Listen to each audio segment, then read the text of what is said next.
ग्रिसका प्रसिद्ध philosopher Socrates आफ्नो बुद्धि र ज्ञानका लागि प्रसिद्ध थिए। एक दिन एक परिचित व्यक्ति उहाँ कहाँ आयो र भन्यो, के तपाईँले आफ्नो साथीबारे भनिएको कुरा सुन्नुभयो? सोक्रेटिसले भने, त्यो कुरा सुन्नु अघि म तपाईँलाई 3 प्रश्न सोध्न चाहन्छु।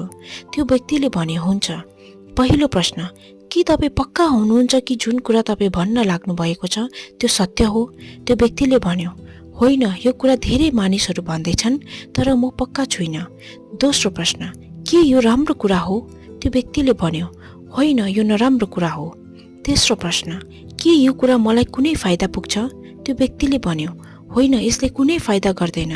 त्यति बेला सोक्रेटिसले भन्यो, यदि यो कुरा न सत्य हो, न राम्रो छ, न उपयोगी नै छ भने तपाईँ मलाई किन भन्न चाहनुहुन्छ?